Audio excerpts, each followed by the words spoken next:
सामने, लेकिन भगवान से लड़ने पहुंच गया। हाथ आगे लाए, क्यों? भोग ऐश्वर्य प्रसक्ता नाम।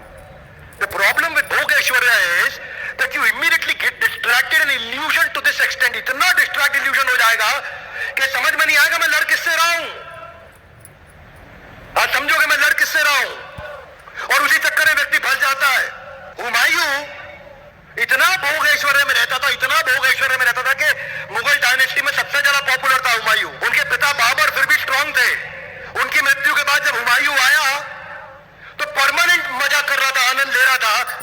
बहुत बड़ी सेना थी, 40,000 की सेना हुआ। शेरशाह सूरी आए, उनकी 15,000 की सेना। बस क्योंकि हुमायूं के पास लीडरशिप नहीं दिया, प्लानिंग नहीं किया, स्ट्रैटेजी नहीं बनाया, आपस में कम्युनिकेशन नहीं रखा, टीम्स के साथ रिलेशनशिप नहीं बनाया, वॉर की प्रैक्टिस नहीं करी, इसलिए 15,000 की सेना ने 40,000 को तुरंत बर्बाद करके उखाड़ के समाप्त कर दिया। इसका कारण क्या है? भोग ऐश्वर्य प्रसक्ता नाम। रावण को कई बार आजकल मैंने देखा, पिछले दशहरे पे इतना ग्लोरीफाई कर रहे हैं लोग रावण को कि उसने सीता को हाथ नहीं लगाया, तुम ज्यादा बड़े रावण, रावण तो बहुत अच्छा था। हाँ ठीक है, उसको संस्कृत का ज्ञान था, उसके 4 वेदों का ज्ञान था, वो भगवान शिव का भक्त था, लेकिन भोग ऐश्वर्य के चक्कर में बहुत सारी गड़बड़ पहले कर चुका था। वो कई बार अपराध कर चुका था। रावण की कथा किसी दिन अलग से लूंगा मैं। 10 सर 20 आंखें, फिर भी नहीं दिख रहा उसको क्या करना चाहिए। 20 आंखों से भी नहीं दिख रहा है।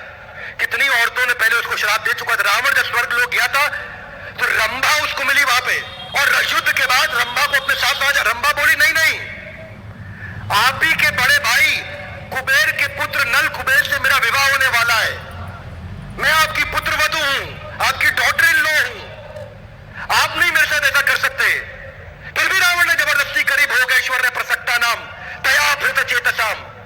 हाँ है रावण हमारे में और मुझ में, अगर मैं भी यही काम करता हूं तो। और फिर वही तया भृत चेतसाम इज गेटिंग डिस्टर्ब, और पकड़ लिया रंभा को, खींच के जबरदस्ती करी और उनके साथ में दुष्कर्म किया, जिसका बाद में चल के नल कुबेर को पता चला, जिसने श्राप दिया रावण को कि आइंदा से अगर तुमने किसी स्त्री को उसकी इच्छा के विरुद्ध अगर छू भी लिया तो तुम्हारा सर 100 टुकड़ों में बट के समाप्त हो जाएगा। ये कारण था रावण ने सीता को नहीं छुआ। ये नहीं था कि रावण को तुम भगवान की तुलना कर दोगे।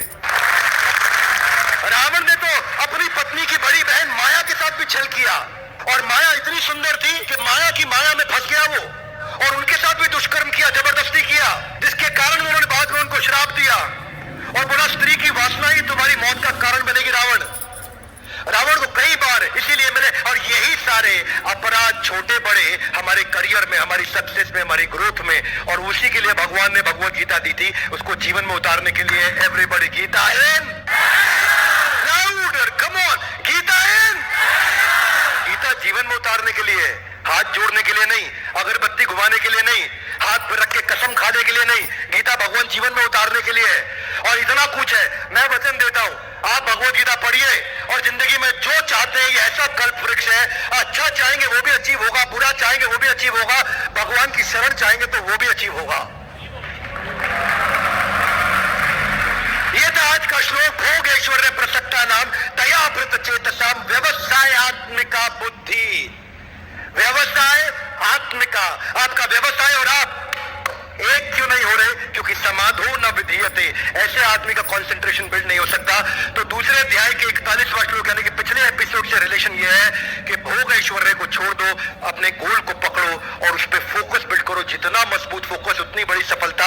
मैं भारत में एक एक घर के अंदर भगवत गीता पहुंचाना चाहता हूं, इसलिए नहीं कि धार्मिक किताब है। हर हिंदू, मुसलमान, सिख, ईसाई, बौद्ध, जैन, हर इंसान को गीता रखनी चाहिए और अपने जीवन में पढ़नी चाहिए, उतारनी चाहिए। धर्म का चश्मा उतार के फेंक देना चाहिए। और ये पूरे देश का मेरे साथ में मैं चाहता हूं आप वचन लीजिए कि इस भगवत गीता के मैसेज को पूरे देश, पूरी दुनिया में पहुंचाएंगे। ये भारत की पुस्तक नहीं है, इस पृथ्वी की पुस्तक है। ये हर देश में हर इंसान के पास होनी चाहिए। ये मेरी और आपकी, हर देशवासी की जिम्मेदारी है। हमारे साथ जुड़े रहने के लिए, इस एपिसोड को पूरा देखने के लिए आप सबका हृदय की गहराई से प्रेम पूर्वक बहुत बहुत धन्यवाद।